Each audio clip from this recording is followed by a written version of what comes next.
France Maghreb 2. Au menu de ce grand forum pour ce mercredi 28 novembre, avec cette question du jour, le chef de l'État a assuré qu'il entendait ces protestations d'alarme sociale, mais il y a aussi une alarme environnementale, a-t-il aussi défendu. Ce discours suffira-t-il selon vous à répondre aux gilets jaunes? Vous répondez oui ou non sur Facebook France Maghreb 2 ainsi que sur Twitter LGF officiel. Tunisie, le prince héritier saoudien Ben Salman est arrivé à Tunis hier soir pour une visite controversée marquée par des manifestations contre sa politique autoritaire ainsi que son rôle dans la guerre au Yémen. Analyse d'une visite sous haute tension dans cette émission. Société, avec un sujet plus léger, on va parler des téléphones portables qui est le nouvel invité des repas de famille. Venez nous parler de votre addiction au smartphone. On en reparle ensemble tout à l'heure avec Faiza Ben Mohamed et Razik Metiche. C'est parti pour votre LGF, le grand forum, jusque 18h sur France Maghreb 2. Le LGF, messieurs dames, ravi de vous retrouver. Oui, c'est mercredi, nous sommes le 28 novembre et nous sommes en compagnie d'un duo inédit. D'ailleurs, je ne sais pas si vous vous connaissez tous les deux. Faiza Ben Mohamed, bonjour Faiza. Salut à tous les deux. Oui, bonjour Razik Metiche. Bonjour Faiza, bonjour à tous et à toutes. Est-ce que vous vous connaissez alors? Il me semble pas. Ah oui? Non, pas du tout. Il me semble pas. Lui il vient de Bobigny, toi tu viens de Nice, donc voilà, c'est vrai, vous avez pas... Ça fait un peu loin, mais en Il y a plus, une petite distance. Comme je viens de commencer, enfin ça fait pas très longtemps que je suis dans votre équipe, je peux avoir presque que des duos inédits pour l'instant. C'est vrai, en même temps, c'est vrai. Mais le monde est petit et vous connaissez beaucoup entre militants, etc. Donc voilà, c'est pour ça que je dis ça. Et tu sais que Faiza avait demandé Nadir. Désolé. Hein. Voilà. Je le prends pour moi, là, je suis vexé. Je suis très vexé. Je sais pas si je vais rester jusqu'à la fin de la mission. Alors, j'ai une petite dédicace pour mon ami Razik. Une petite dédicace.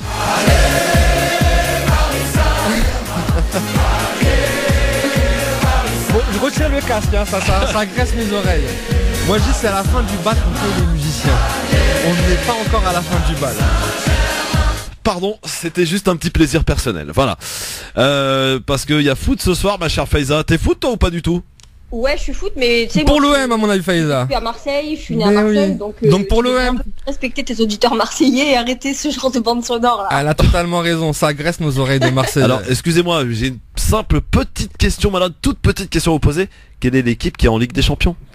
Moi, la réponse est quelle équipe a gagné la première, la Ligue des Champions, et la seule, c'est l'OM. Ah, jamais les premiers. L'équipe va bientôt sortir de la compétition aussi. Ouais, ce soir, logiquement, Faiza, ce soir. Faiza, si tu veux continuer paisiblement dans cette émission, je te conseille d'adoucir ton discours. Ne te laisse pas débiner, Faiza. Il essaye, mais il est gentil en vrai. Bon, en tout cas, bonne chance au PSG parce qu'on a besoin quand même de représentants pour l'indice UEFA notamment. Eh oui. Voilà, donc allez Paris. Allez, dites-le, allez Paris quoi, je sais pas moi. Je te laisse mettre de tes propos, on verra. Ça va être dur ce soir. Je serai pour le gagnant ce soir. Je vous cache pas que je suis très tendu. Ça va être compliqué ce soir. En tout cas, un beau match en perspective. Ouais, c'est clair.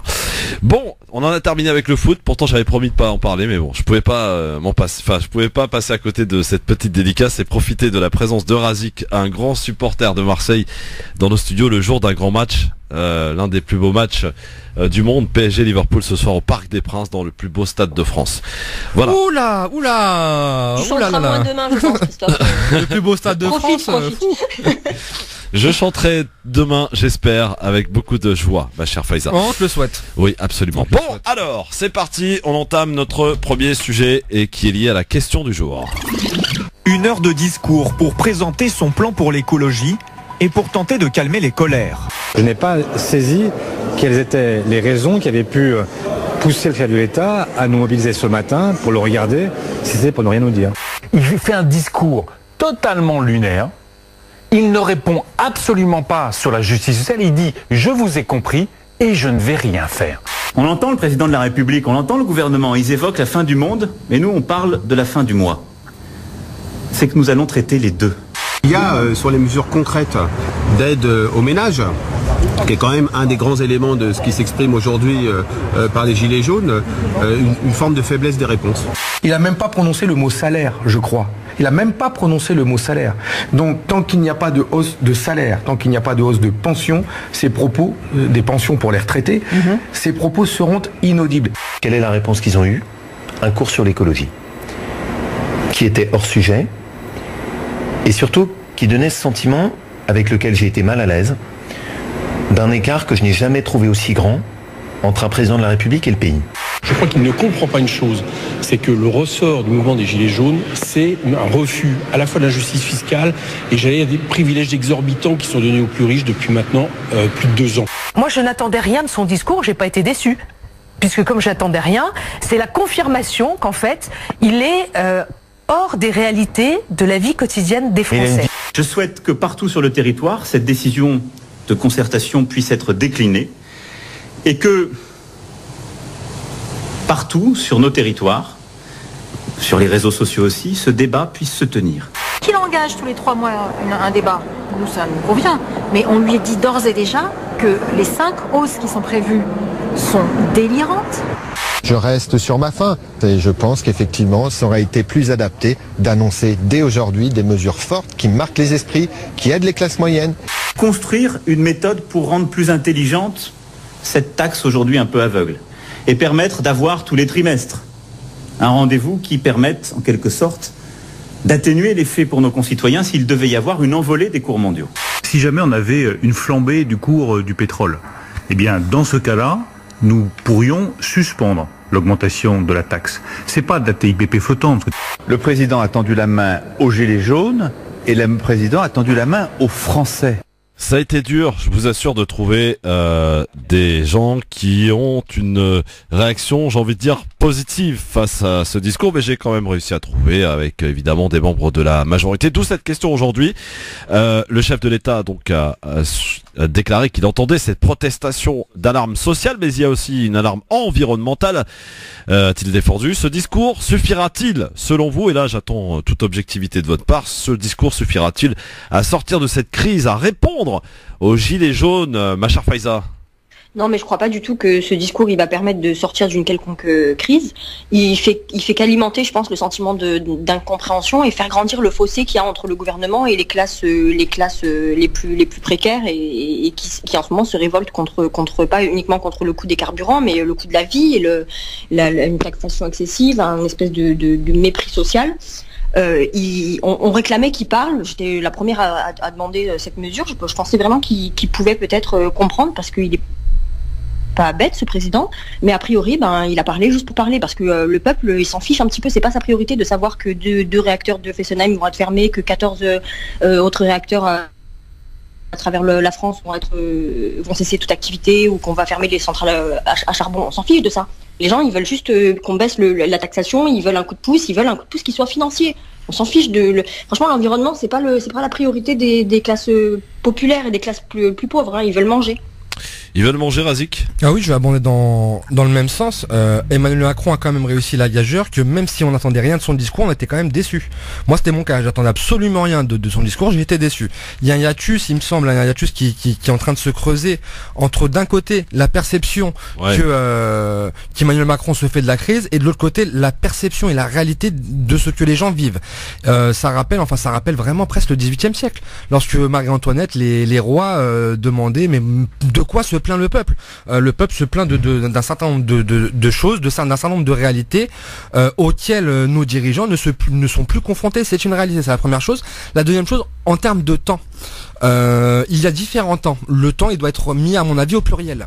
Il y a des temps. Ça veut dire, lorsqu'un politique nous explique qu'il faudra du temps, c'est difficilement entendable par ceux qui sont dans la rue aujourd'hui. Lorsqu'il dit qu'il est en train de mettre en œuvre des politiques structurelles, des réformes structurelles qui amèneront des résultats et encore qui peut-être amèneront des résultats, mais qui amèneront des résultats à moyen terme. Ce n'est absolument pas entendable par les Gilets jaunes.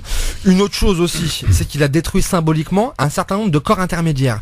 Lorsqu'on a tapé aussi fort sur les syndicats, lorsqu'on a brisé un mouvement comme celui des cheminots de la SNCF, lorsqu'on ridiculise à ce point les corps intermédiaires, on se rend compte qu'on a un personnel politique qui fait face directement au peuple et que c'est pas bon du tout. Ouais. Parce que lorsqu'on a des syndicats, lorsqu'on a un politique, lorsqu'on a affaire face à des syndicats, on a un jeu qui se met en place et ce jeu il est connu avec des revendications, des compromis et ensuite une résolution des problèmes. Là pour le coup, on a l'émanation de Gilets jaunes qui n'ont pas forcément toute autorité sur leur base. On ne sait pas qui arrêtera la fin de la récréation. Et enfin une dernière chose, il me semble que dans le discours, il nous parlait de nouveaux contrats sociaux, de nouveaux contrats républicains. Je pense que ce sera là la solution parce que le problème il est majeur. Il vient pas que d'Emmanuel Macron.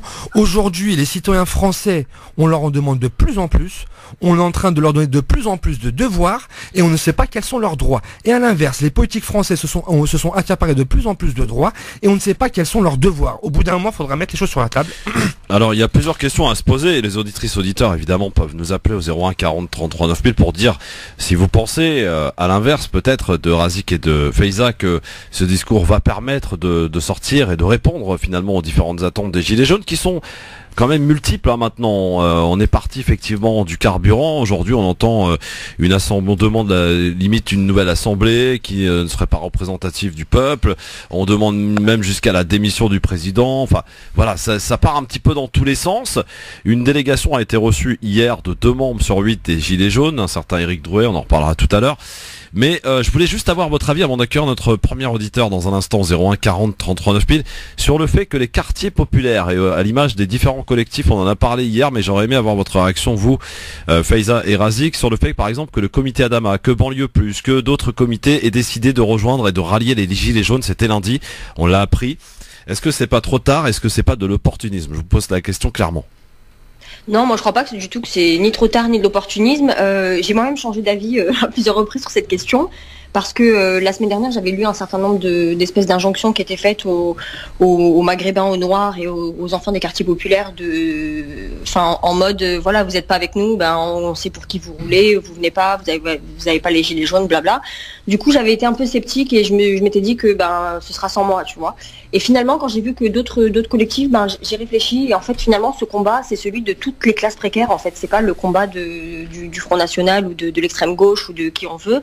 Il faut qu'on réussisse à sortir de nos clivages politiques, de nos clivages sociaux, et pour s'unir au moins cette fois-ci sur cette question. Et du coup, moi, je serai à Paris samedi, et je vais participer à cette manifestation. Ah, pour le coup, moi, je vais pas être d'accord avec. Bah oui, mais t'as le droit. Toi, j'ai le droit. Bien sûr. Je vois ça d'un œil un peu circonspect.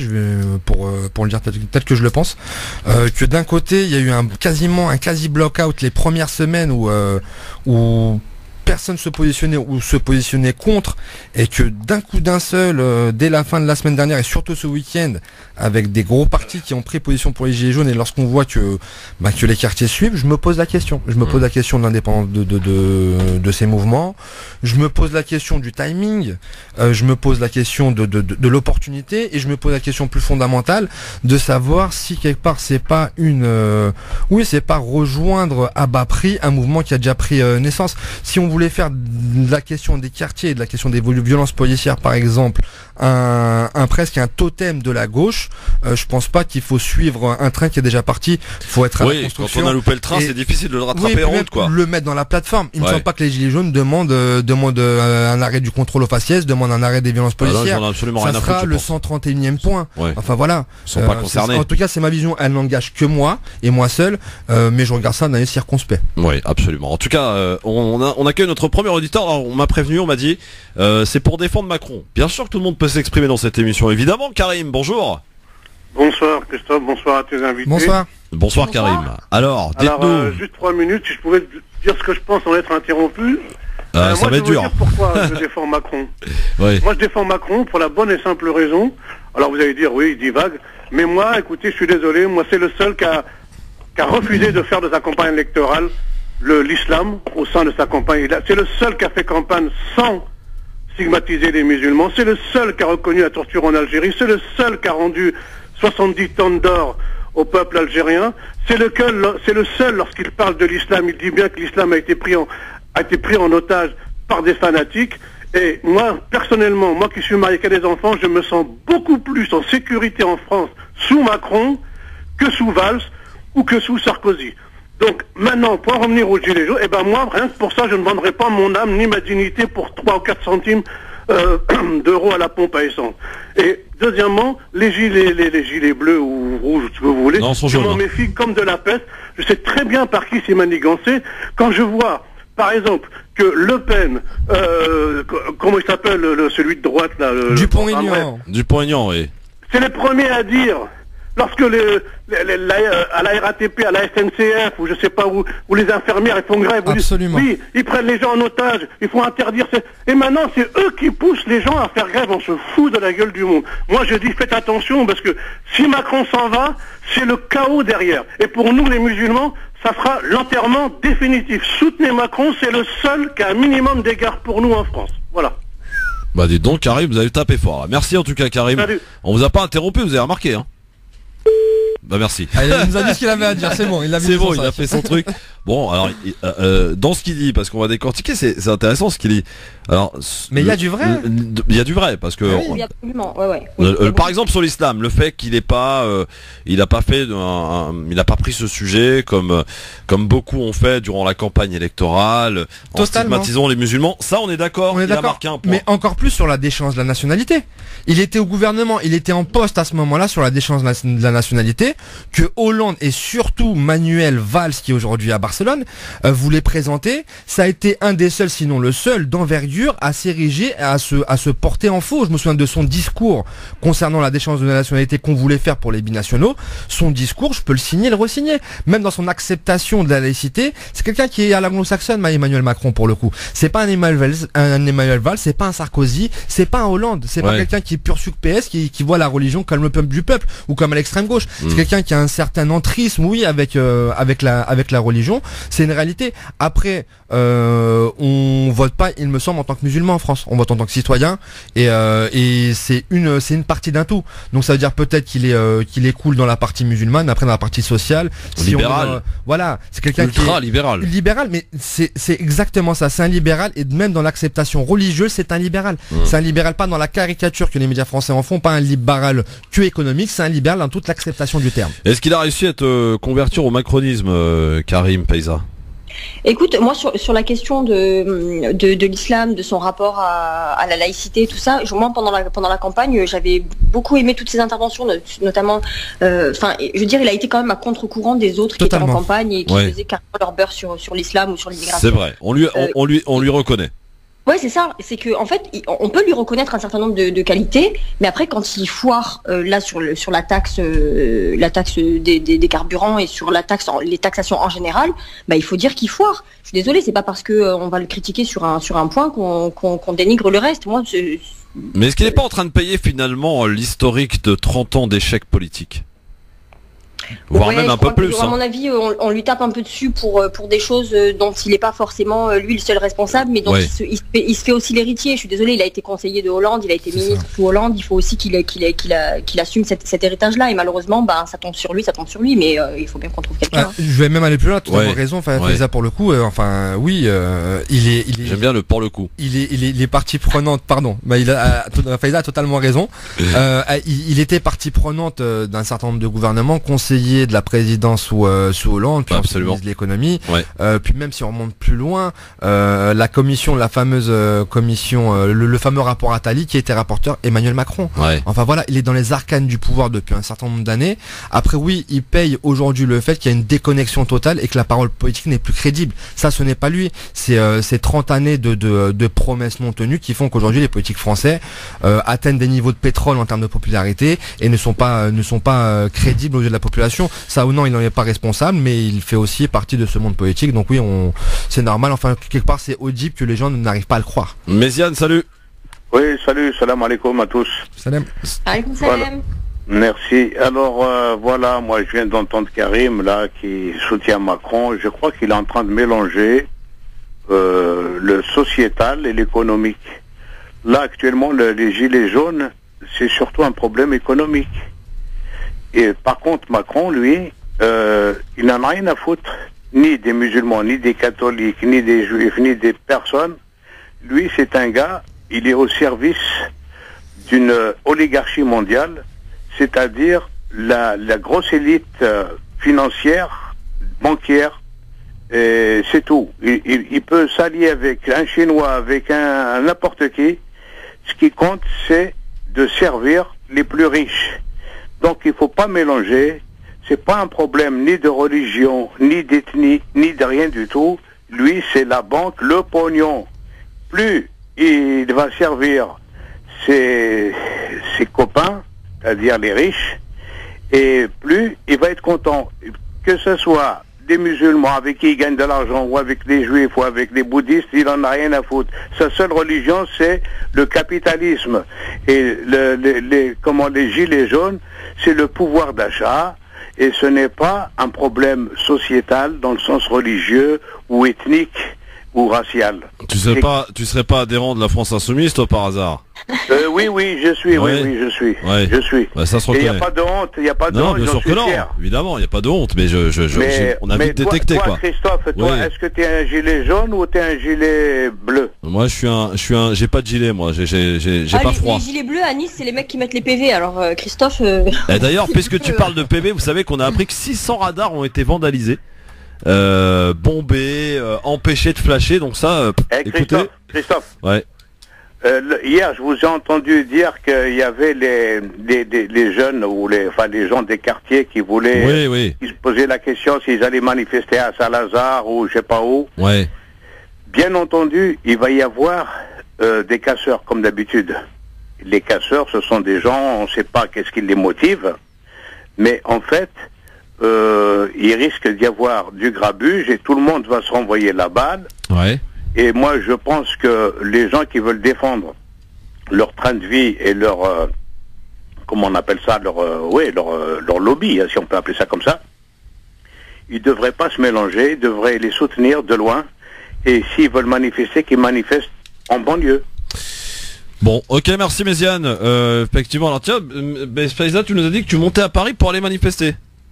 Je vais pas monter pour ça parce que j'ai une réunion dimanche. Ah, d'accord. Du coup, je vais monter un jour avant. Je profite de l'occasion parce que ici à Nice, c'est un peu léger, à part quelques gilets jaunes sur des ronds-points comme ça, il se passe pas grand-chose. Et j'aimerais bien voir un peu ce que ça donne dans la vraie vie. Mais après, je rejoins beaucoup Méziane quand il dit attention, tout le monde va se rejeter la balle si ça part en cacahuète là-bas. Et c'est vrai que ça fait partie des inquiétudes qu'il faut absolument avoir. C'est que on sait après à la fin s'il y a du grabuge, qui c'est qui va être accusé, sans vouloir. On le sait très bien, on le sait même avant que ça commence malheureusement. Oui, c'est ça. C'est que voilà, ça va. Je pense que c'est ce qui va poser problème. Hein. Et tu vas aller où alors du coup, sur les champs? Je vais aller sur les champs si c'est pas trop cassé. Je sais pas s'ils ont réparé depuis la semaine dernière, mais je sais pas. Je vais voir où se greffent les associations issues des quartiers populaires. Je veux pas te dévouer pour accompagner Faiza, Razik? Quand ça samedi? Oui. Non, pour le coup non. Malheureusement non, je pourrais pas. Non, j'ai pas envie de plus sans blague aucune, j'ai pas envie de, et ça n'engage que moi encore une fois, peut-être que je me trompe, mais j'ai pas envie de m'associer à un mouvement où je vais rencontrer Dupont-Aignan, Marine Le Pen, Sébastien Chenu. C'est vrai qu'il y avait Marion Maréchal sur les champs là, samedi dernier. Donc j'ai pas envie de les voir, enfin voilà, j'ai pas envie de marcher avec eux, ça m'intéresse pas. On peut aussi imaginer qu'on peut ne pas leur laisser de champ libre. Non, bien sûr, mais comment on fait? Bah on y va, en masse. Par exemple, ça peut être une solution. Et pourquoi on créerait pas un mouvement à nous? Bah je sais pas moi. Mais pourquoi toujours se straciser et se mettre de côté? Enfin, non mais ils veulent, on se strasise pas. Ils veulent pas de nous en fait. Les seules politiques d'envergure qui ont pris position dès le départ sur ça, c'est Dupont-Aignan, qui se voyait ministre de Marine Le Pen, et Mélenchon après. Et pour le coup, ça a vraiment été un mouvement qui a été appuyé dès le départ et jusqu'à maintenant par la droite extrême et l'extrême droite. Ouais, enfin voilà. Après peut-être que je me trompe. La France Insoumise a envoyé a fait un mot d'ordre au sein du mouvement pour que tous les militants partent manifester, pour ne pas laisser le champ libre au RN et aux extrémistes. Il y a eu réflexion sur la France Insoumise. La France Insoumise n'a pas parlé d'une seule voix par rapport à ça. Clémentine Autain fait chanter une musique divergente. Enfin voilà. La France Insoumise ne parle pas d'une seule voix par rapport à ça. Et si elle parle d'une seule voix, c'est que depuis qu'elle a vu les résultats qu'ils ont eus. Mouloud est avec nous, salut Mouloud. Allô, bonjour Christophe. 01 40 33 9000 pour nous appeler. Bonjour Mouloud. Ouais. Déjà je voulais dire, dans ce qu'a dit Karim là, avant Méziane, il y a beaucoup de vrai. Ouais. Simplement, moi comme ton invité l'a dit, moi je vote en tant que citoyen. Mais il y a un truc, je sais pas si vous en avez parlé, je t'ai écouté avant-hier, hier et avant-hier. Bravo. Il y a un truc qui m'a choqué, moi, Christophe, vous en avez pas parlé, c'est l'élection de l'Essonne. Monsieur qu'on en a parlé, on a parlé de Farida Amrani, on a parlé... Mon abstention, elle est hallucinante. Non, mais moi j'étais scandalisé. Pourquoi? Parce que justement, qui c'est qui habite l'Essonne? C'est pas les bobos de la place des Vosges? Non, mais il y en a. C'est les gens qui souffrent comme à côté de chez moi, en Seine-Saint-Denis, là, du pouvoir d'achat, de tout ce que vivent les gilets jaunes. Oui. Hein? Et moi, ce que j'ai pas compris, c'est un coup de colère. Ils avaient l'occasion là, par les urnes, de sanctionner Monsieur Macron Et qu'est-ce qu'ils ont fait? Ils ont envoyé Monsieur Chawat, Monsieur Choix, oui, qui a posé d'ailleurs sa première question à l'Assemblée aujourd'hui. Qui a été ovationné hier à l'Assemblée nationale, hier, je sais plus. Et qui a en fait un député de plus de LREM en plus.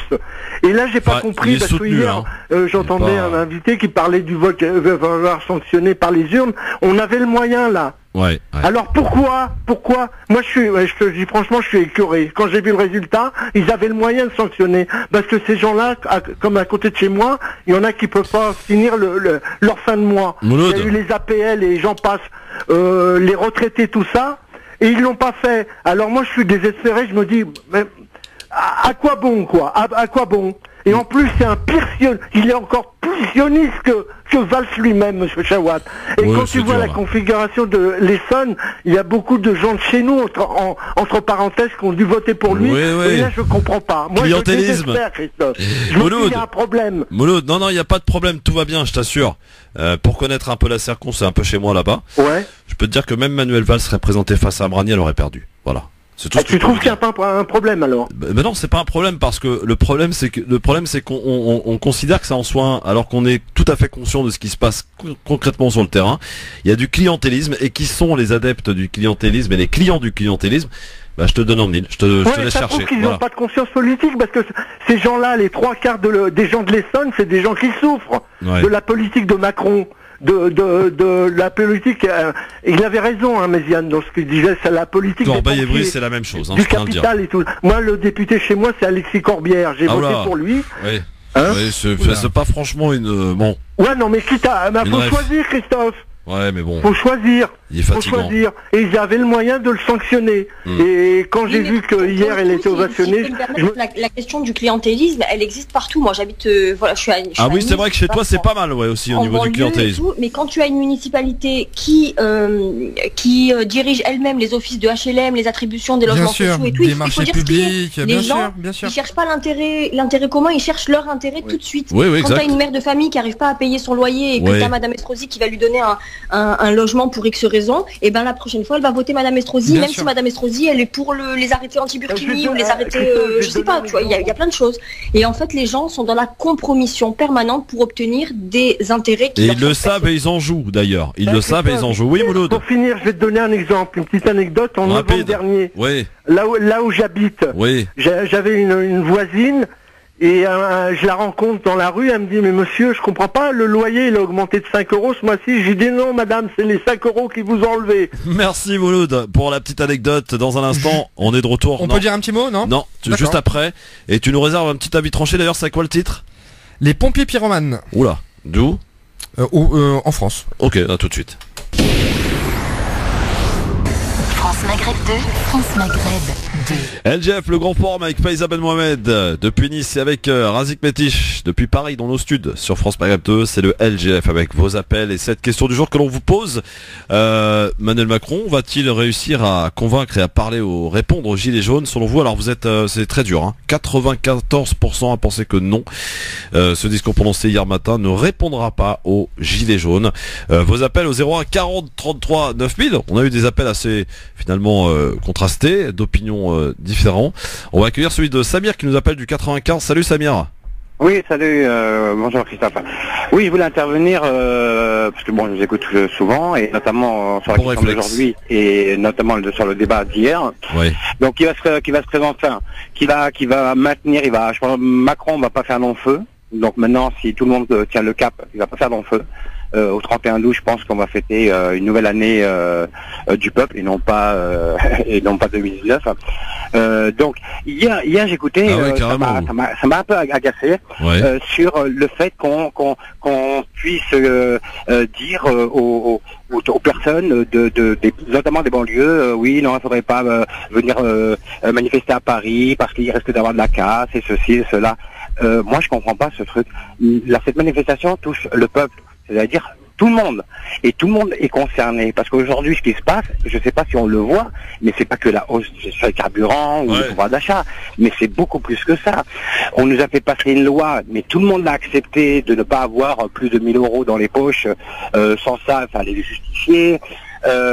les contrôles fiscaux, les contrôles fiscaux à répétition depuis maintenant 3 ans. Il y a que ça. Vous pouvez faire un petit sondage là-dessus. C'est du n'importe quoi. Et aujourd'hui, on est là en train de regarder. C'est très grave ce qui se passe et je pense que tout le monde doit le manifester. Et si les personnes peuvent venir à Paris, eh ben c'est le moment d'y aller et d'exprimer ce ras-le-bol. Et vous y allez, vous, Samir? Je me permets de Samir, vous dire que, vous y allez? Juste pour finir, les jeunes, on va dire les jeunes de banlieue, vous savez, ils ont une très grande expérience de la gestion policière. Il ne faut pas oublier toutes les violences qu'on a subies aussi. Hein. Donc ils savent très bien ce qu'ils font. S'il y a des casseurs, c'est pas notre problème. On est dans un pays de droit. Ils ont les informations nécessaires pour pouvoir justement bloquer certaines personnes, mais il faut y aller. C'est tout. Il y a pas même pas de débat à faire. C'est une urgence maintenant. Merci Samir. Effectivement, notre auditeur fait référence aux propos de Abdeslam hier, qui disait moi, en tant que père de famille, je n'enverrai pas mes gamins aller manifester là-bas. Voilà. Et c'est son droit, et c'est son avis. Voilà, tiens, je sais pas vous ce que vous en pensez, vous qui avez des enfants, est-ce que vous enverriez vos enfants, vos jeunes adolescents? Hein. Oui, bon bah écoute, j'ai envie de te pas dire. du contraire, en tout cas. Oui, on sait jamais. Avec la vie d'aujourd'hui, tout est possible. Mais Faiza, toi, ils sont encore petits, ils vont pas manifester. Non, ils manifestent juste dans mon salon quand ça va pas, mais c'est rien de plus pour l'instant. Ils mettent le gilet jaune ou pas dans le salon? Ils mettent le gilet jaune ou ils font des blocages? Ils mettent des fois des maillots de foot, des jogging, des trucs. Ça dépend de l'humeur du jour. D'accord. Bon. Non mais si par exemple si vous aviez des adolescents ou des jeunes enfants, des jeunes adultes enfants, est-ce que vous leur conseilleriez d'aller manifester? Voter, oui. Moi, je refuserais ça s'ils y vont sans moi. Parce que c'est quand même des choses qui sont assez angoissantes pour un parent, surtout quand tu penses que ça va dégénérer et tout. Moi, je sais que mon père, quand je vais manifester, en fonction du sujet, il est pas serein et j'ai 33 ans, quoi. Donc voilà. Il faut et c'est normal, on s'inquiète pour nos enfants, d'autant que c'est un sujet sensible. Si ça dégénère, tu as toujours peur que ça finisse en garde à vue, qu'il y ait quelque chose. Même bon, les miens sont petits, hein, mais voilà, quand ils seront plus grands, si je les accompagne, ok. Si je les accompagne pas, ils devront me mentir. Et toi, Razik, si t'avais des enfants, donc? Si j'avais des enfants, je pense que ça reste une école de la vie. Je me serais assuré juste que leur sécurité, parce que c'est ça le plus important, que leur sécurité soit assurée. Je ne serais pas forcément parti avec eux. J'aurais bien aimé qu'ils le fassent seuls, qu'ils apprennent d'eux-mêmes, tout en ayant quelqu'un dans les parages qui jette un œil sur eux. Ah ouais, t'es encore plus vicieux, toi. Non, pas vicieux, protecteur. T'envoies quelqu'un comme ça, on se crède. Fatah est avec nous, 01 40 33 9000. Bonjour Fatah. Oui, salam alaikum, bonjour à tous. Bonjour. Alors, il y a plein, depuis hier, je fais des bons dans ma voiture quand je vous entends. Qu'est-ce qui se passe, Fatah? Alors, il y a des trucs j'ai l'impression d'être sur RMC ou Beurre SMTV parfois. Non, vous êtes sur France Magazine 2, mon cher Fatah. Parce qu'en réalité, il faut, le mouvement des Gilets jaunes, analysons la situation. La plupart de vos auditeurs, on est tous basés sur la région parisienne. Non, pas tous, non. Non. Fatah, première erreur. Non, pardon, je te laisse pas dire ça parce que c'est une erreur. Nous émettons dans plus d'une dizaine de villes, donc on peut pas dire que ça se concentre sur Paris. La plupart des gens qui vous appellent. Oui, bah peut-être. Après, peut-être que les provinces pour écouter votre émission. Les gens de la province ont un peu plus de mal à intervenir, peut-être. Je sais pas, il leur faut plus de temps. Donc je reformule. Oui. S'il te plaît. La plupart de ces gens qu'on voit, parce que moi personnellement je roule énormément. Oui. Je vous dis Paris, mais j'habite la couronne parisienne et la plus éloignée. Oui. Donc je suis face à la misère sociale. Oui. Les gens que je vois dans la rue, c'est vraiment des pauvres, franchement des pauvres. Les plus bas qu'on puisse avoir des gens qui ont même pas 1000 euros ou à peine. En tous les cas, les plus bas salaires. Les gilets jaunes, on est d'accord que la plupart, ce sont les exclus du système social et surtout du travail, à l'emploi. Ils ont peu accès à l'emploi, pour plusieurs raisons. Parce qu'ils n'arrivent pas à se déplacer, enfin parce que leur niveau de scolarité, etc. Tout un tas de choses, peu importe. En tous les cas, notre État se doit de leur apporter une aide, un soutien, un accompagnement, tout ce qu'on veut pour qu'ils puissent manger dignement et dormir, être hébergés dignement. On ne peut pas aujourd'hui entendre des parents d'enfants qui disent voilà le vin c'est compliqué pour avoir un steak pour mes enfants. C'est tout simplement inconcevable. Déjà qu'on a assez de misère dans les rues, etc. C'est pas possible. C'est impossible. Donc que les gens disent, il y a la droite derrière les gilets jaunes qui manipulent ces choses-là, l'extrême droite, etc. On peut pas entendre ça. C'est pas possible. Ou alors, vous voyez pas les choses de la même manière que moi. Fatah, si tu permets, c'est un dialogue, hein, c'est pas un monologue, mon cher Fatah. Je t'en prie. Et d'ailleurs, je t'invite juste à vérifier si tu auras autant de temps et la possibilité de dire autant de choses sur les autres radios, les radios que tu as citées. Donc c'est peut-être là en soi notre différence. Razik, là tu es concerné, tu es touché directement, parce que lorsque dit Fatah, il peut pas concevoir qu'on dise voilà c'est l'extrême droite donc on n'y va pas. C'est à toi que ça s'adresse, Razik. Enfin, là pour le coup je vais répondre, j'ai pas besoin d'y aller pour voir que Nicolas Dupont-Aignan, futur Premier ministre de Marine Le Pen en cas de victoire, a appelé dès le début à manifester avec des éléments de langage où il a demandé, mais nominativement aux migrants de ne pas se joindre à ce mouvement et en ciblant les migrants aussi dans l'élément de langage. Deuxièmement, encore sur Marine Le Pen, une des premières responsables politiques d'envergure a appelé ce mouvement. Troisièmement, et je dis bien tous parce que ce sont pas juste quelques anecdotes de ci de là, mais toutes les remontées de terrain où il y a des insultes racistes, où il y a des personnes qui ont été lynchées. Moi j'ai vu une vidéo, elle m'a choqué, où on a sorti quelqu'un de couleur, parce qu'on a encore des yeux, on a encore le droit de dire que c'était quelqu'un de couleur, parce qu'il était de couleur, et on a dit tuez-le, on a commencé à le lyncher. Si ça s'apparente pas à une ratonnade. On n'a pas besoin des gilets jaunes pour savoir que ça se passe aussi dans ce pays. Non mais bien sûr ça se passe dans ce pays, mais là on a des mouvements où ça se passe tous les jours. Oui, tous les jours dans ces blocages-là. Oui. Enfin, après, c'est pas un mouvement hors sol. Oui, bien la sûr, France est un pays où on est structurellement à 30% dans l'extrême droite, donc bien évidemment il y a. Mais pour moi, il y a une surreprésentation dans ce mouvement des gilets jaunes de la frange extrême de la France. C'est ce que je pense et on aura du mal à me prouver le contraire. Bon, alors Fatah, réponds à Razik. Je cherche pas à convaincre Razik de quoi que ce soit. Je dis simplement mon point de vue. Lui, il a le sien et il est écouté par de nombreux auditeurs. Moi, je vais expliquer mon point de vue. Maintenant, effectivement, il y a une extrême droite dans il y a un problème, je trouve, réellement lucidement, il y a un problème dans ce mouvement. Attends, Razik, s'il te plaît, je peux finir. Bien sûr. Je t'ai laissé. Bien sûr. Il y a effectivement une mouvance, il y a une nébuleuse derrière, effectivement, je la nie pas, celle-ci.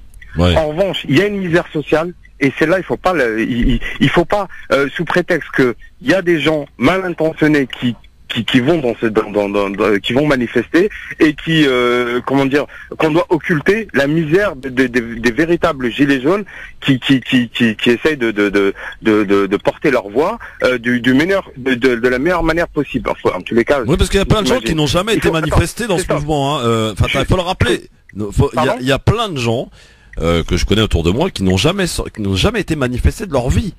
D'accord, et qui sont totalement apolitiques. Mais j'irai plus loin, Christophe.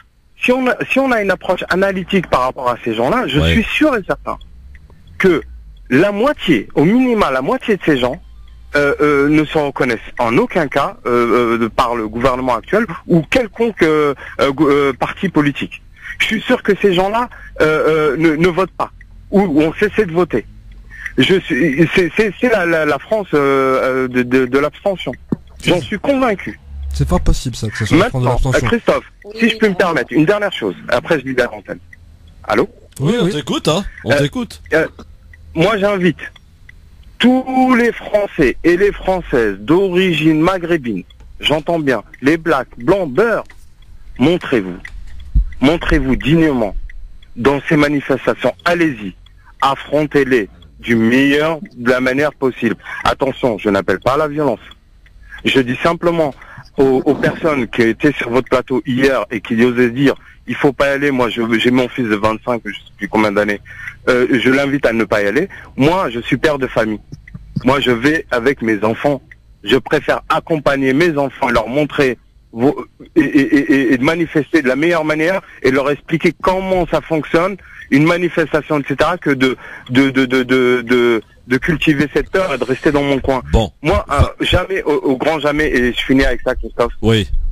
Nos parents, nous, enfants français issus d'immigration, si nos parents avaient baissé la tête, enfin, les pauvres, ils l'ont baissé par moment, par obligation, eh ben, on serait pas là. Merci Fatah, en tout cas. Je suis désolé si j'ai monopolisé un peu trop l'antenne. Et en tous les cas, je te remercie En tout cas, pour ce que tu fais. Tu as pu parler, Fatah, tu as pu t'exprimer et donner ton avis. Merci. Voilà. Merci à toi. Bonne journée, Fatah. À bientôt. Tiens, la vie d'une femme, ça fait du bien aussi. Des fois, il apporte un peu de douceur, quoique des fois. Hanan, bonsoir. Bonsoir, donc j'espère que je vous en apporterai de la douceur. Oh bah rien que de par votre voix déjà ça commence bien. Du côté de Super. Reims, vous êtes Reims 91.3 la fréquence en Champagne-Ardenne. C'est exactement ça, donc déjà je contredis le monsieur qui avait dit qu'on vous écoute qu'à Paris parce qu'on est énormément vous écoutez justement en Champagne-Ardenne et en Moselle aussi par les podcasts.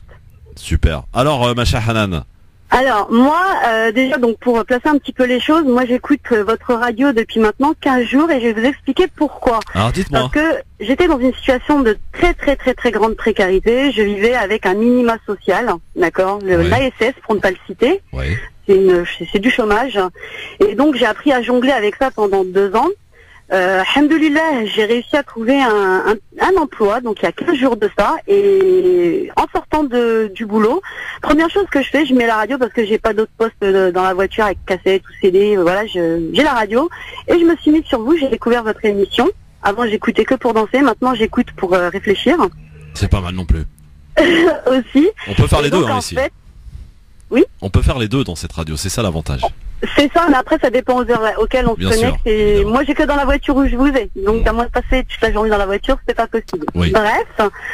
Et en fait, ce que j'adore dans votre radio, c'est que vous permettez à tout horizon social, à tout sexe confondu, toute personne issue de milieux différents de s'exprimer. On a tous les éléments.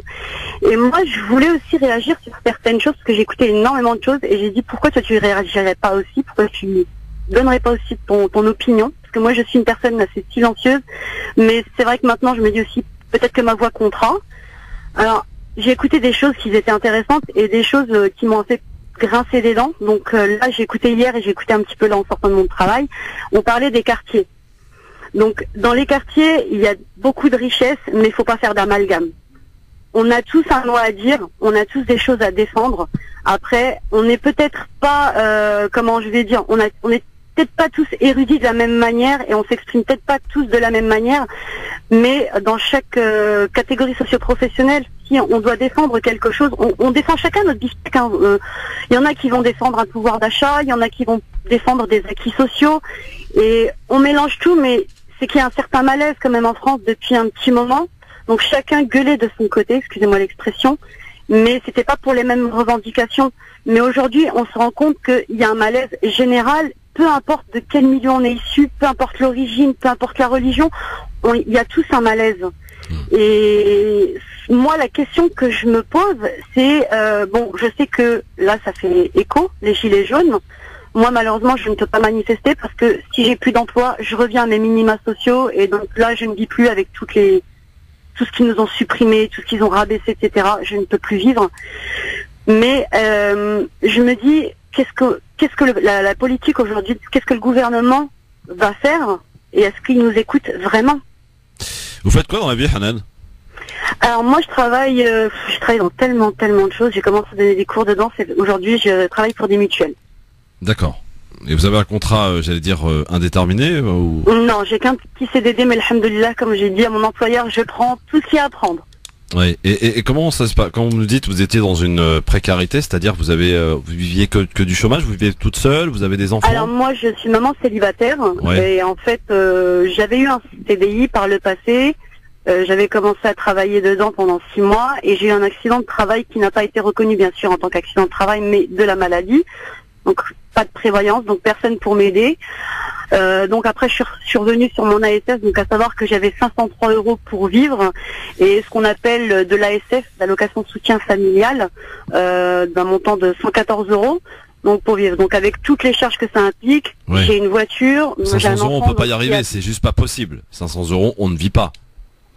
On survit et on survit, apprend le. Alors, j'aime pas me considérer comme quelqu'un qui ne vit pas. J'ai appris malheureusement à vivre avec ça. Alhamdoulilah, on avait toujours de quoi manger dans nos assiettes. Les factures pour la plupart étaient pratiquement payées, on va dire à 95%. On a appris à vivre avec la misère en fait. En tout cas, il va falloir qu'un jour on se penche sur ce sujet qui devient, de par notre entourage, de plus en plus courant. Ces mamans célibataires Totalement. qui sont vraiment exemplaires parce qu'elles ont un courage terrible. C'est des super-héroïnes. C'est des super-héroïnes mais vraiment. silencieuses. Vraiment. Silencieuses. Non, mais vraiment, je le pense Ouais, vraiment. ouais, absolument. Je suis désolée de vous interrompre. C'est super ce que vous dites parce que c'est un message que j'entends très régulièrement parce qu'on est énormément dans ce cas de figure. Ouais, Maintenant, de plus en quand, plus, malheureusement.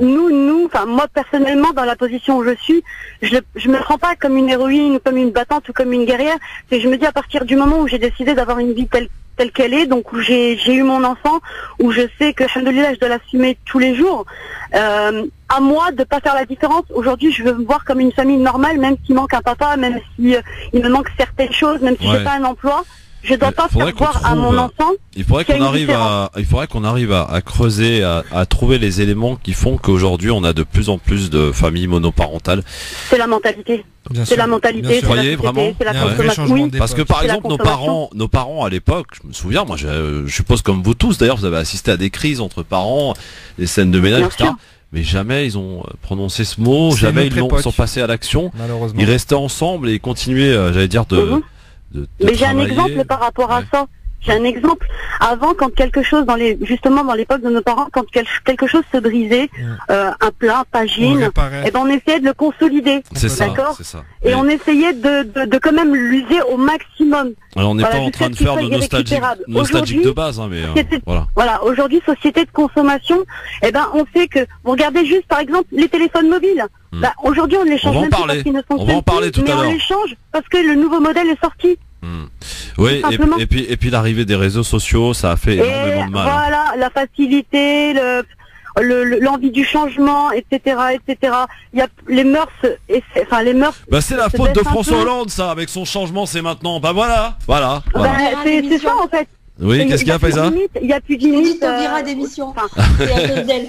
C'est à cause d'elle, à cause de Taubira. Bon, merci en tout cas, Hanan. N'hésitez pas, mais alors pas du tout à revenir quand vous voulez, ma chère Hanan. Super. Bah, en tout cas, merci de votre accueil et merci de nous donner la parole. Merci à toi, Hanan, pour et vous voyez ce message. Que la preuve que cette émission, c'est finalement la vie et c'est le peuple qui s'exprime, parce que du gilet jaune, on en est arrivé quand même à parler de la précarité, d'un exemple concret type de ce que l'on peut entendre comme revendication, et surtout à venir en parler des familles monoparentales.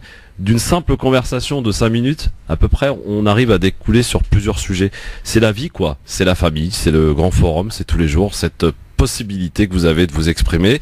Alors c'est vrai, je suis conscient que parfois il y a des choses qui peuvent vous faire bondir dans votre voiture. Ben, c'est un peu comme au sein de la famille. Il y a des choses, par exemple, quand Razik me parle de Marseille, ça me fait bondir. Voilà. Quand tu me parles de Paris. Voilà, par exemple. Je peux pas rester insensible. C'est normal. Et à chacun, en tout cas, de se respecter. Je pense qu'avec le respect, on peut déplacer des montagnes, et si on doit peut-être essayer d'apporter des éléments de réflexion à des gens qui n'ont peut-être pas forcément une opinion, mais qui nous écoutent et qui veulent essayer de construire une opinion au travers de différents avis tranchés, mais aussi de différentes réactions par rapport au sujet. Bah écoutez, je pense que la mission est pleinement remplie, hein. Je sais pas ce que vous en pensez tous les deux, mais c'est un peu comme cela que je conçois cette émission. Moi, un véritable moment de partage et d'échange. Je dis qu'on devrait être remboursé par la Sécu parce qu'on fait du bien. C'est vrai. Alors là, c'est vrai. T'as vu qu'on remboursait les préservatifs maintenant, Sécu? J'ai vu. C'est incroyable, hein. Non mais c'est... Oui, d'accord. Ça m'inspire pas plus que ça, comme tu vois. Pas de réaction. No comment. Je t'ai senti mal là. Non, pas du tout mal. Non, mais c'est bien que on se repenche sur la question des MST, parce que les MST sont en train de progresser partout en France. Donc c'est bien que les gouvernements, que la sécurité sociale remettent un petit peu des politiques de salubrité publique en place. Les MST explosent en fait quand on regarde en détail. Pas non plus croire que c'est la mesure de l'année, hein. C'est 60% remboursé sur la base d'une ordonnance faite par le médecin et tout. J'aimerais bien savoir quelle proportion de gens vont se faire prescrire des... J'ai découvert que ça coûtait 2 €. Moi je savais pas que ça coûtait aussi cher. Tu trouves que c'est cher, toi, 2 €? Bah ouais, c'est cher quand même pour un truc bizarre là, un truc en plastique. Je sais pas dans quelle matière c'est, parce que bon, voilà, c'est pas trop mon truc ce truc là, mais Bon, je vois que tu nous mets tous mal à l'aise là, tu vois. Bon, je crois que la pub elle arrive à point nommé. Elle arrive à point nommé. Non mais il y a pas de mal. Mon père à l'antenne en plus. En plus, non. Hej, C'est bon, il y a la pub, Haj. On y va. On est de retour dans un instant avec vos appels. Tiens, on va accueillir Fatima dans un instant. On va écouter aussi la vie tranchée de notre ami Razik. Comment bien transiter, hop, enchaîner quoi. Et on va filer en Tunisie. Parce que alors, Tunisie, les Tunisiens sont énervés. Énervés après Belgique et Sepsi qui a reçu... en grande pompe, j'ai envie de dire, Mohamed Ben Salman, et il a même été décoré d'ailleurs. Et ça a énervé les Tunisiens qui sont sortis en masse dans les rues, devant le théâtre municipal de Tunis, et on voit que les Tunisiens ont affiché leur mécontentement. Et il sera d'ailleurs, après être passé en Argentine pour le G20, il passera aussi en Algérie. Et il y a une contestation aussi qui s'opère en Algérie. On n'a pas envie de Ben Salman, en tout cas certains n'ont pas envie que Ben Salman vienne. Beaucoup. Est-ce que je peux me permettre de poser une question un petit peu provocatrice? Oui. À qui va parler Ben Salman? Il va parler à qui? Il va être reçu par qui? C'est une bonne question. Merci, à tout de suite. Bonne question. LGF, le grand forum avec Faiza Ben Mohamed, avec Razik Metiche qui sont avec nous aujourd'hui en ce mercredi. Vous avez remarqué, c'est plus calme qu'hier quand même aujourd'hui. C'est bien. Dès qu'il y a Faiza, en fait, c'est calme. C'est ça qui est bien. Oui, parce que j'amène beaucoup de sagesse, je trouve, parmi vous là. Oui, ça va. J'étais un petit peu excité par le match du PSG de ce soir. Je pense que j'ai apaisé toutes les tensions par ma présence. Moi, je vais le vivre en détente totale. Hein. Moi, je dirais pas, le mot n'est pas tout à fait exact, excité. Peut-être à la fin du match, mais là, c'est plutôt tendu. Ça me correspondrait mieux, tu vois, très tendu même. Voilà. On verra demain. Oui, avec grand plaisir, ma chère Faiza. Alors, Fatima, est-ce qu'elle est là? Bon, oui, je suis là, bien sûr. Bonsoir, chère Fatima. Alors, vous avez patienté gentiment. Et comment je patienterai même 1 heure pour vous, Christophe? Voyons. Vous doutez de notre amour pour la chaîne et pour vous? Je n'ai douté de rien, ma chère Fatima. Nous vous écoutons attentivement. Merci. Donc, moi, je voulais parler... je voudrais revenir au remboursement des préservatifs. Vous le savez peut-être autant que moi et que pas mal de Français. Il y a énormément de médicaments indispensables qui sont déremboursés. Et qu'est-ce qu'elle trouve, Madame Buzyn, à faire? C'est rembourser les préservatifs. Donc il faut maintenant aller payer 22 € une consultation pour que le médecin vous prescrive des préservatifs. C'est du n'importe quoi, ça. C'est pas 25 maintenant? Je crois que c'est 25 la consultation chez les médecins. 24 ou 22? 25, ouais. Voilà. Donc, mais ça veut dire qu'ils sont en train de naviguer à vue. Il y a rien, il n'y a aucune. Oui, alors que les gens sont dans la précarité la plus complète. Oui, mais si ça peut permettre. Ils finir la fin de mois. Et elle, qu'est-ce qu'elle trouve comme idée lumineuse? On va rembourser les préservatifs, mais c'est du grand n'importe quoi. Ils n'ont qu'à acheter un truc un paquet de ballons à 2 €. Il y en a 50 dedans. Moi, j'achète pour les gosses. Oui, mais c'est pas sûr Fatima que ça puisse être utilisé pour ce genre de truc. Mais bon. Merci Fatima. Non, excusez-moi Christophe, j'ai un deuxième, je voudrais vous poser une question. Oui, allez-y, posez votre question. L'antisémitisme, la cause de l'antisémitisme, c'est l'islam radical. Parce que j'ai entendu Madame Chapa il y a 2 jours, on lui a posé, d'après vous, d'où vient cette montée de l'antisémitisme? On ne parle pas du racisme, on parle de l'antisémitisme. Oui. Le racisme, vous pouvez insulter, vous pouvez dire n'importe quoi, c'est pas puni. Et donc elle dit, ben oui, avec la montée de l'islam radical. Moi je vois pas d'islam radical autour de moi. Elle le voit où, elle? Elle a peut-être lu Inch'Allah et d'autres livres dans ce genre. C'est pour ça. Elle fantasme beaucoup, cette femme, surtout. Ouais. N'importe quoi. Ah, tu crois? Tu crois qu'elle fantasme beaucoup? Ben oui, sur des peurs qui n'existent pas, quoi. Enfin, d'accord. Qu'elle relise Charles Maurras et qu'elle nous explique l'antisémitisme. Je pensais que t'allais sur notre terrain, c'est pour ça. Non. Pas très sûr. Excusez-moi Christophe, mais maintenant il reste une seule solution. Oui. Soit ne pas voter, soit voter Le Pen. Il y a deux solutions. Soit s'abstenir, soit voter Le Pen. Il y a 2 solutions qui restent aux Français. Parce qu'à chaque fois qu'il y a, comme on dit, qu'on embrasse quelqu'un, il nous mord les lèvres. Alors, c'est pas la peine. C'est incroyable, ça. D'accord avec toi, Fatima. Pas sur la question du vote Front National, évidemment, mais je pense que c'est l'abstention pour l'instant qui s'offre à nous pour pas avoir l'impression d'avoir mis nous-mêmes en place des monstres, en fait, qui nous poignardent, tout simplement. Bon, merci Fatima, en tout cas. À très bientôt, chère Fatima. Bonne soirée, Christophe, et vos invités. Bonne soirée. Merci. Bon. Bonne soirée. Allez, on va enchaîner parce que vous savez que je voulais vous parler, mais je le ferai pas parce que j'ai d'un côté un Algérien et de l'autre côté une Marocaine. J'ai pas envie de mettre de l'hostilité entre vous. Attention. Mais le Maroc qui presse l'Algérie de répondre officiellement Voilà. Bon, on n'en parlera pas, d'accord? No comment. No comment. No Voilà. comment. J'ai envie que vous vous entendiez bien. Moi, je suis pour la paix, je suis pour l'amour dans les peuples, etc. Voilà. Mais tu le mets quand même un sujet épineux au milieu quand même. Évidemment. Du coup, on va parler de la Tunisie. Là, hein. Vous êtes tranquille là, vous pouvez en parler librement. Mais avant de parler de la Tunisie, on va passer à un avis tranché que Faiza Ben Mohamed n'a pas fait aujourd'hui. Hein, n'a pas fait ses devoirs, voilà. Mauvais élève de la classe. Oui, mauvais élève de la classe, voilà. Du coup, elle est punie, elle va au fond de la classe. Le temps d'écouter l'avis tranché de notre ami Razik Metiche sur France Maghreb 2. C'est parti, jingle, on envoie la vidéo, top.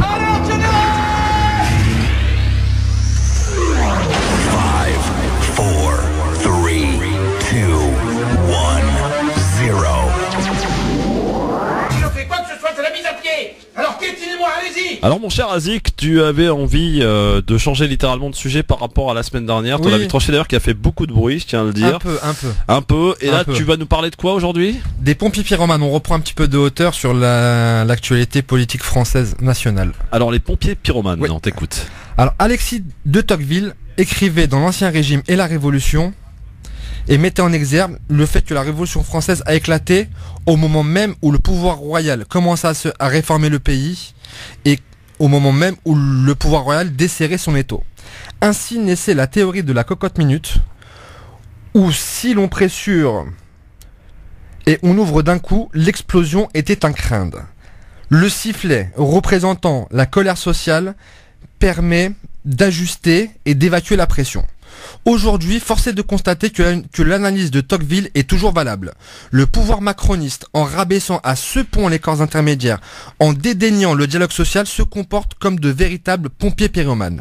Pire, en politique, on choisit ses alliés, mais on choisit aussi ses adversaires.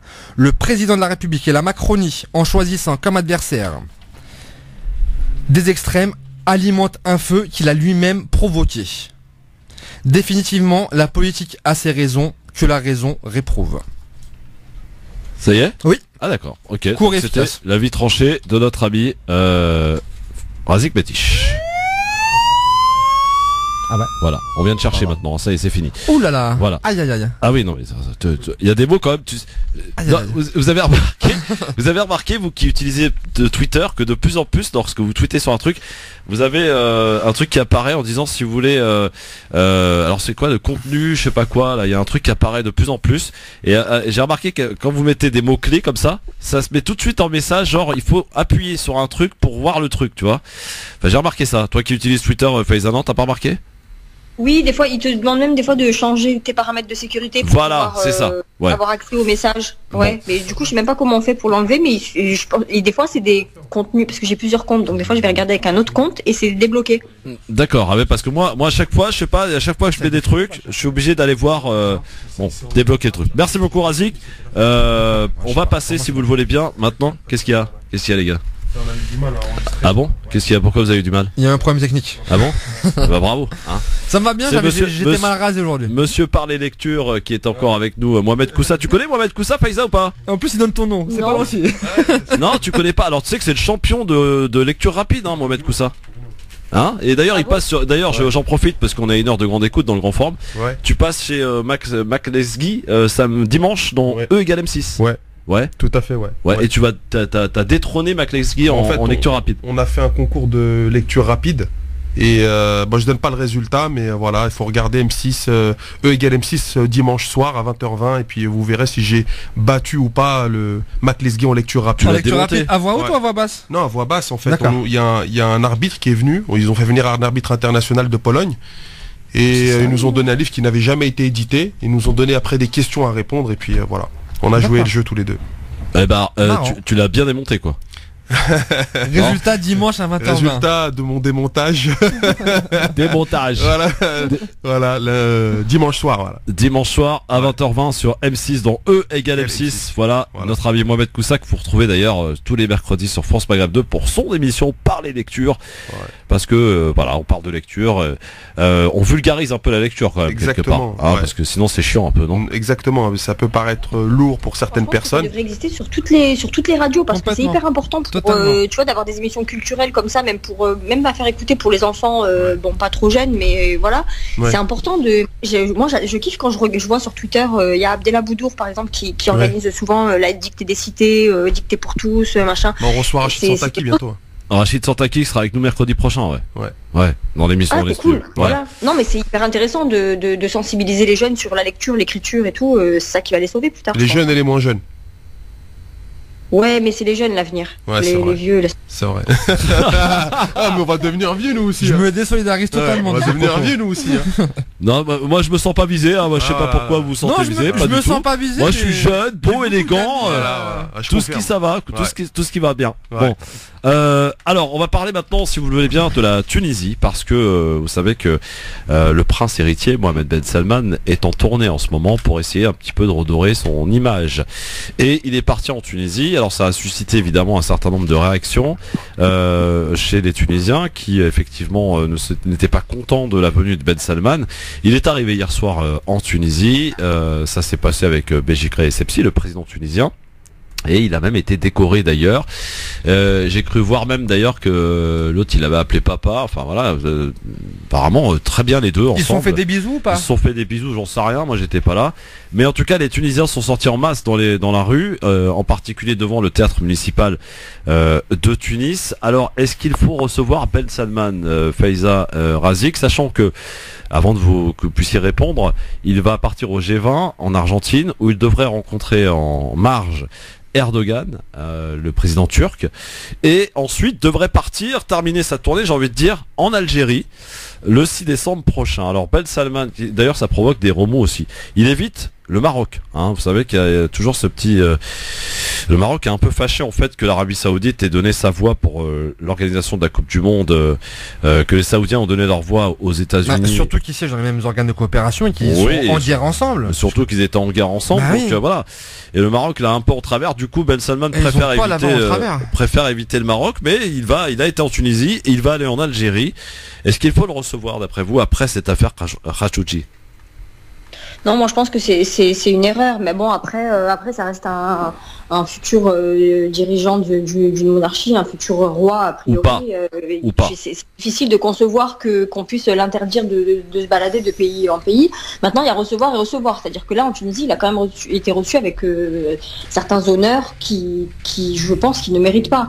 Et j'étais hyper contente hier d'avoir vu un peu la réaction d'une partie du peuple tunisien, parce que ce peuple tunisien quand même il a cette capacité à se mobiliser quand il y a des choses qui vont pas, et ça reste quand même plutôt positif. Après je pense que Ben Salman si on le boycotte pas maintenant, on va le boycotter quand, quoi. Ouais, Razik. Mais totalement d'accord, je vais aller dans le même sens.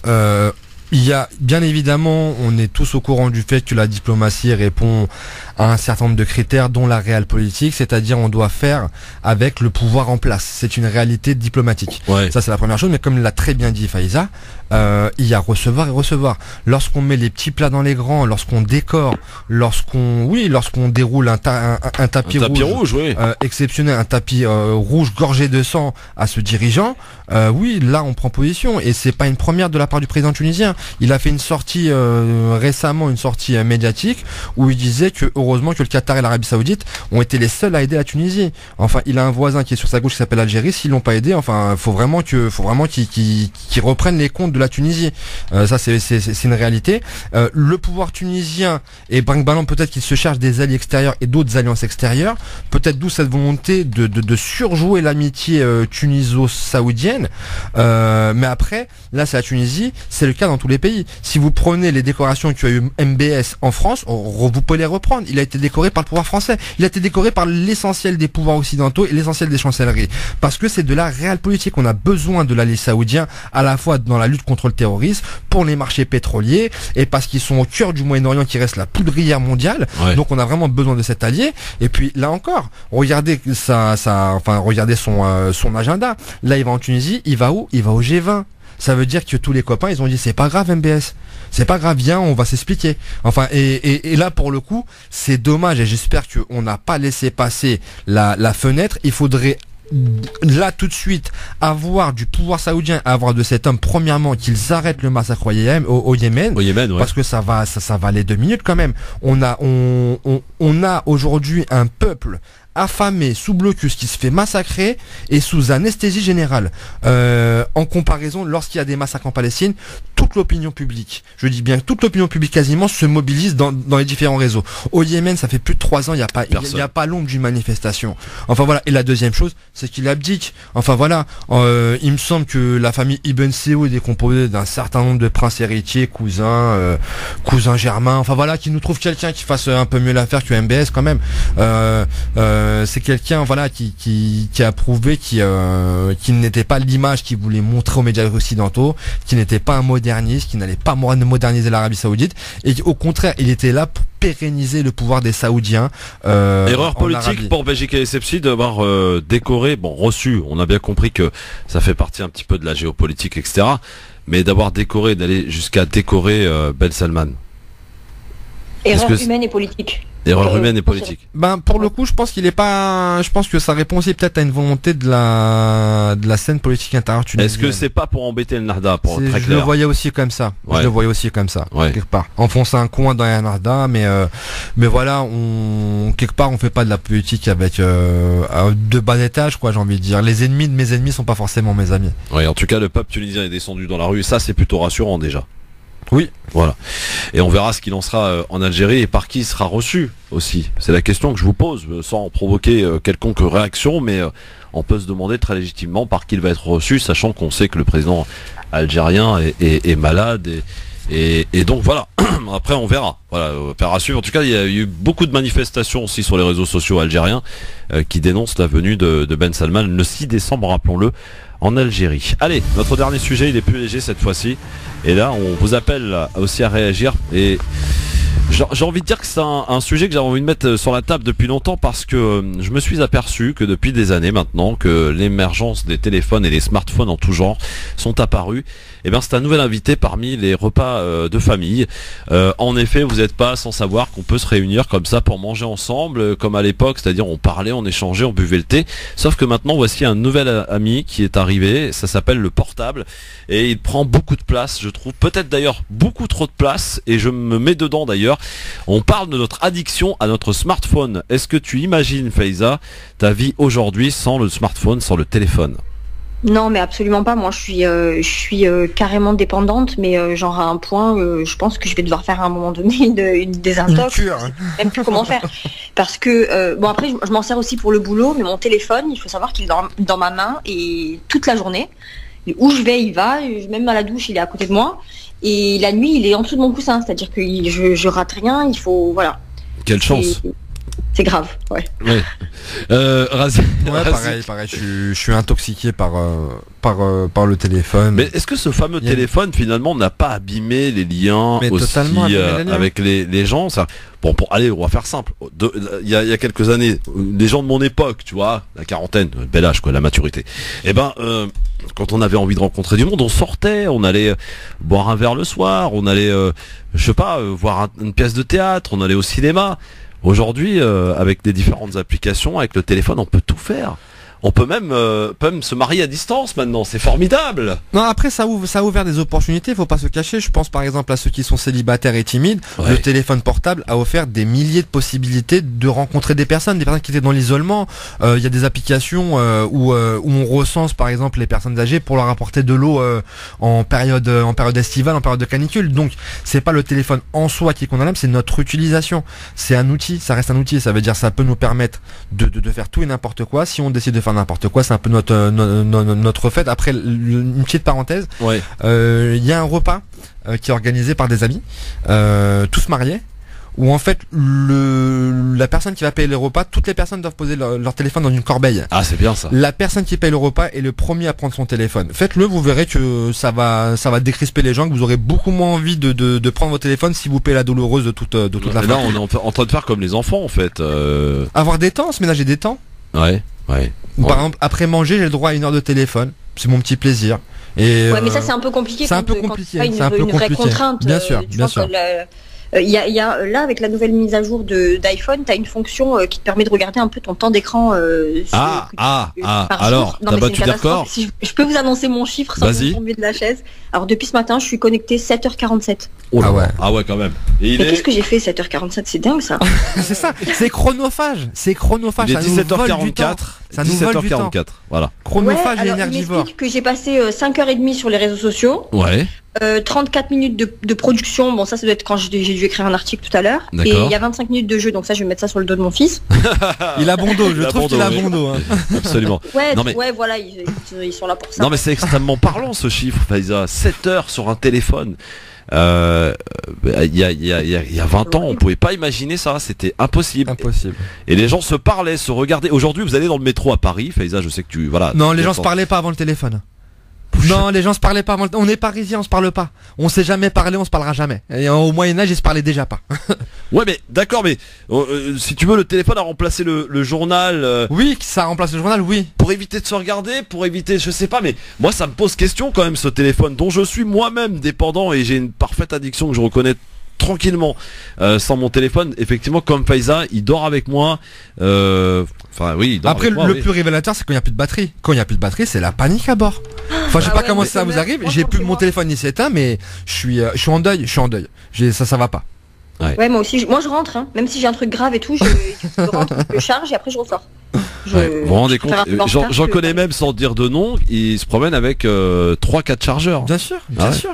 Ouais, moi je fais ça quand je viens à Paris, je fais ça. Ouais, donc vraiment on parle d'une véritable addiction, en tout cas au portable. Tiens Mohamed, t'es addict aussi au portable ou pas?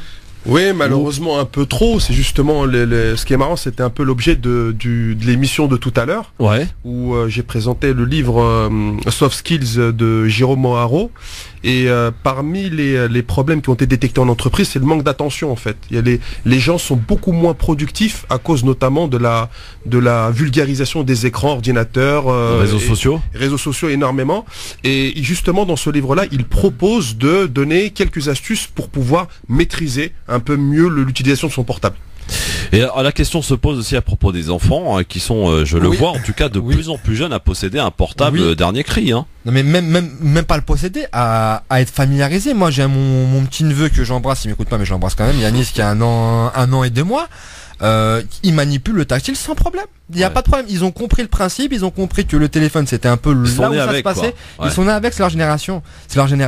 Faudra juste, à mon avis, nous veiller à encadrer et à optimiser les choses parce que c'est un outil formidable pour nous qui sommes militants, qui sommes engagés, qui sont citoyens, qui sommes des citoyens 2.0. C'est un outil formidable de mobilisation, de communication. Enfin voilà, ça nous a offert à tous des tribunes qu'on n'avait pas forcément sans le 2.0. À nous de faire en sorte d'en tirer le meilleur parti. Ouais. Faiza, les enfants, c'est important aussi quand même de voir ce qu'ils font un peu avec ce portable, qu'ils maîtrisent parfois mieux que nous d'ailleurs. Bah, moi, mes enfants, ils savent parfaitement se servir de mon iPhone, télécharger des jeux, sortir, même payer des applications en ligne et tout. Oui. Maman, donne-moi ta carte, tu rentres le truc. Ah oui, carrément. Absolument. J'ai mon meilleur ami, ça lui est arrivé, son fils, il lui a laissé son téléphone, il avait 6 ans, son fils, Naël, Faiza, victime de ses enfants. Aussi. Il avait commandé un certain nombre de jeux sur le Play Store et il les avait payés sans problème. Et jusqu'à le temps où mon meilleur ami reçoive la facture et se rend compte que oui, les petits maîtrisent très très bien les téléphones. Hashtag Faiza Ben Mohamed, victime de ses enfants. Non, c'est vrai qu'ils ont bon dos, hein, ils ont bon dos. Hier soir, j'ai confisqué la PlayStation, la Nintendo Switch et les tablettes. Oula, et les clés de la voiture. Là, ça a dû barder aussi. Ce matin, il va mouvement gilet jaune vers ton rond-point de la cuisine. À mon avis, ça doit être compliqué pour passer dans la cuisine. Pourquoi, Faiza? Ils ont dépassé les limites de l'acceptable. Du coup, j'ai tout confisqué et ils se sont levés ce matin. La première chose qu'ils m'ont demandé, c'est même pas est-ce que je peux déjeuner ou quoi, c'est maman, est-ce que tu peux nous rendre la manette? Et j'ai dit bah non, là, je vous rends plus rien. Et on verra. Mais genre, ils se sont mis dans un état comme si je les avais privés de vie, hein, comme s'ils allaient mourir. Oui, mais nous, on est un peu pareil. C'est-à-dire que Razik le disait tout à l'heure, lorsque notre batterie relâme, enfin notre téléphone s'éteint, on a l'impression que notre vie s'arrête. Et ça, moi, ça me pose question. Moi, je m'arrête 5 minutes pour me dire, mais qu'est-ce qui se passe? Comment on en est arrivé là? Effectivement, faut saluer cette arrivée de ce smartphone qui permet de tout faire aujourd'hui, concrètement tout faire. Même aller, voilà, on peut tout faire avec son téléphone aujourd'hui, c'est extraordinaire. Mais à quel point on en est devenu dépendant moi ça me pose question. Je dis mince quoi. Le téléphone quand je rentre à la maison, la première chose que je fais avant de dire bonjour à ma femme, c'est je vais mettre mon portable en charge pour être sûr d'avoir une bonne soirée en perspective. Et ça aussi ça nous enlève du temps social au sein même de la famille, parce qu'il y avait la télé auparavant. Maintenant, il y a la télé et le portable. Donc tout ça, ça nous enlève des possibilités de discuter, d'échanger, de parler. On parle plus maintenant, on parle en SMS, on parle en MMS, on parle en ce que vous voulez, mais on se parle plus quoi. Ça devient dramatique. Quoi. C'est marrant, je sais pas si vous avez vu ce bordel en fait. Je sais pas si vous avez vu les projections en fait de l'être humain tel qu'il sera d'ici il me semble une cinquantaine d'années. Je vous le donne en 1000, on sera plus grand, on aura un cou qui sera plus long et plus allongé, des mains plus grandes par rapport à l'utilisation des smartphones et du tactile. Ça va se répercuter dans la génétique pour vous dire à quel point ça impacte. Oui, Mohamed. Pour corroborer un peu ce que dit mon collègue Razik, en fait, on a fait des tests au niveau du cerveau. Ouais. Et en fait, les zones cérébrales qui commandent les pouces sont surdéveloppées pour les gens de notre époque. Bien sûr. C'est-à-dire ça se voit même par imagerie médicale, avec des IRM, l'IRM quand on est malade pour voir si on n'a pas un problème dans le corps. Mais en fait, il y a une recrudescence, enfin une évolution, je sais pas comment on peut dire le terme exact. Ces zones-là, en fait, elles se sont fortifiées à cause du fait de cette manipulation avec les pouces au niveau des. Donc, cette petite solution que moi j'utilise, c'est que j'utilise pas toujours les mêmes doigts pour faire pour muscler tout mon cerveau et pas uniquement le pouce. Ouais. Je pensais qu'avec les gamers, avec la PlayStation, qu'il y avait ça, mais maintenant ça s'est généralisé, démocratisé à tout le monde. Et ça va être transmis dans la génétique. Même pour écouter le LGF, on a besoin de son portable pour certains d'entre nous. Par contre, ça c'est bien, non, ça il faut le faire, mais le reste, non, c'est pourri. Ouais, c'est pourri, voilà, c'est ça. Bon, ne bougez pas, on va tranquillement terminer cette émission dans la joie et la bonne humeur, avec un bon petit zapping, les meilleurs moments qu'il ne fallait pas rater à la télé, à la radio. Bref, on a été chercher ça et on vous le soumet dans un instant à vous, auditrices, auditeurs, et à Faiza Ben Mohamed et Razik Métiche qui sont avec nous, et Mohamed Koussa aussi qui est resté dans l'émission tellement il se sent bien ici. À tout de suite. Ouais, merci. France Maghreb 2, France Maghreb 2. LGF avec Razik Métiche, avec Faiza Ben Mohamed, avec le zapping. Allez, on y va, c'est parti. C'est comme si je te dis, t'es une fille, t'as pas de cheveux. Par exemple, dans ce collège à Creil, 3 jeunes filles musulmanes. Elle n'est pas voilée parce qu'elle est libre. C'est ça la République. Aujourd'hui, on a des branleuses à 12 ans qui vous donnent des leçons. Il y a des nègres américains qui étaient pour l'esclavage. Elles sont l'étendard du pouvoir religieux. Va dormir pendant au moins 24 heures. Je suis pas venue ici pour souffrir, ok? Ok, alors, voilà, Laurence au signal, exactement. On cherchait à reconnaître les voix. Notre cher oiseau. Alors, pour commencer, le zapping extrait du reportage diffusé hier soir, que vous avez peut-être vu d'ailleurs sur France 2, l'excellent magazine que j'aime beaucoup d'ailleurs de Élise Lucet qui s'appelle Cache Investigation, à propos du scandale des implants. Écoutez plutôt, c'est scandaleux. C'est l'histoire d'un implant. Le ProLift, présenté comme révolutionnaire à des centaines de milliers de femmes partout dans le monde. Plus de 700 femmes portent plainte contre un géant de l'industrie pharmaceutique. C'est l'un des pires scandales de santé et d'abus de femmes de l'histoire australienne. Cette prothèse, son fabricant l'a retirée du marché en 2012. Par téléphone, l'inventeur a tenu à revenir sur le scandale de sa prothèse. Il ne sait pas qu'il est enregistré. Je dirais que le problème, il commence à être derrière nous maintenant. Le problème, il n'est pas derrière certaines femmes. Le problème, il est encore dans certaines femmes. Je ne suis pas d'accord. On doit pouvoir les soulager, ces femmes. Ça nous a permis aussi de beaucoup progresser dans la connaissance des douleurs du périnée, dans les nerfs qui sont concernés à ce niveau-là, etc., etc. Donc elles vous ont servi quoi, de cobaye? Madame, j'étais sûr que vous sortiriez ce mot-là. Est-ce que vous pouvez comprendre qu'un jour, à un moment, vous avez une innovation, effectivement, les premières patientes, on peut dire que ce sont des cobayes. Le mec le dit tranquillement. Voilà, sans sourciller, sans pression. Pas de problème. C'est des scandales sanitaires de grande ampleur et lorsqu'on voit un petit peu les argumentaires, l'argumentation et ce que ces responsables répondent, il n'y a pas de mots. Enfin voilà, il n'y a pas de mots, je vais laisser Faiza parler, mais moi ça m'écœure. Ouais. Non, et après, des professionnels de la santé comme ça qui sont véreux, je pense malheureusement c'est quelque chose qui a beaucoup existé, notamment dans les années 90, tu sais, avec le scandale des prothèses mammaires. Des prothèses mammaires, absolument. Ouais. Il y a eu plein de choses comme ça où finalement t'as été face à des gens qui en plus ils assument leur truc, quoi. Ils pourrissent la vie de femmes et d'hommes parfois, et ils assument, ils s'en foutent, ils étaient là pour l'argent et au revoir. Excellent magazine en tout cas d'Élise Lucet sur France 2, donc Cache Investigation. Un nouveau challenge fait son apparition, sachez-le, dans les lycées français. Écoutez, ça vient encore des États-Unis. Hein. Au lycée, on crie quand on a son bac. On crie quand on apprend que la prof n'est pas là. On crie quand on essaie le sac à dos challenge. Sac sur le pied, il s'agit de l'enfiler sans les mains grâce à une savante pirouette. Le tout est filmé et posté sur les réseaux sociaux. Je pense qu'en France, on n'est pas assez technique pour faire ça. Ça doit venir des États-Unis, à New York, un truc du style, je pense. Hein. Et non, ce sont bien des lycéens français qui ont lancé ce défi. Un de plus dans la longue liste des challenges nés sur Internet.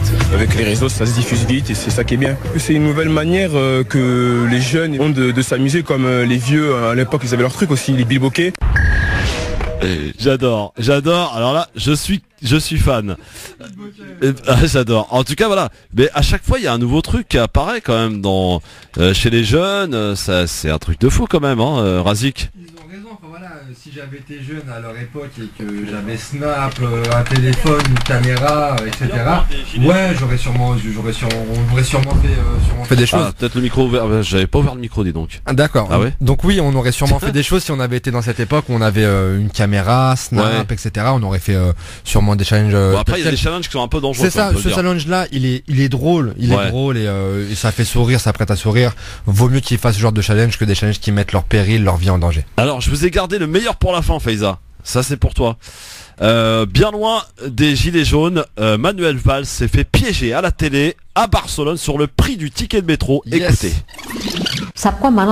Pouvez-vous me donner le prix d'un ticket de bus ou de métro? Écoutez, on vient de parler de sujets très importants. Je veux pas rentrer dans ce débat. Après, vous allez me demander le prix du pain ou que sais-je encore. Non, on parle simplement du ticket de bus ou de métro. Quand je prends le taxi, ça me coûte entre 7 et 10 euros. Rentrer dans ce débat, ça n'intéresse personne. Ce qui nous intéresse, ce seront les vrais problèmes des Barcelonais. Il s'est fait piéger, Manu.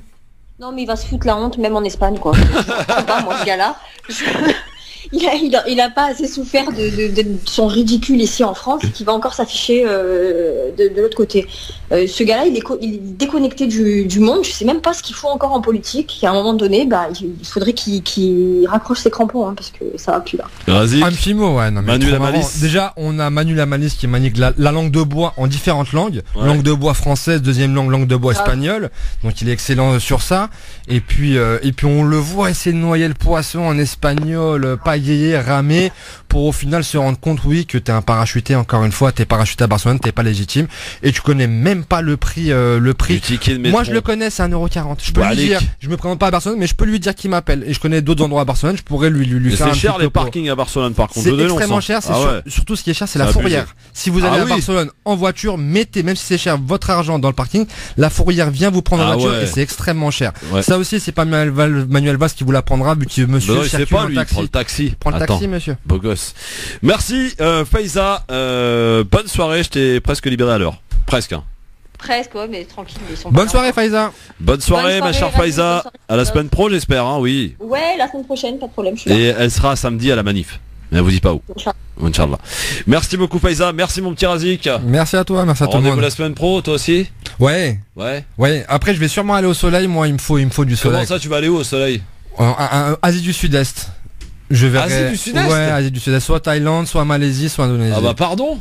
Ouais, il faut ce qu'il faut, monsieur Christophe. Il faut ce qu'il faut pour reprendre un peu de vitamine D. Je vois que le député LR se souciait de la vitamine D. Je vais aller en chercher en abondance en Asie du Sud. Bon bah avec tu nous envoies des cartes postales sur le groupe WhatsApp qu'on a en commun avec Faiza.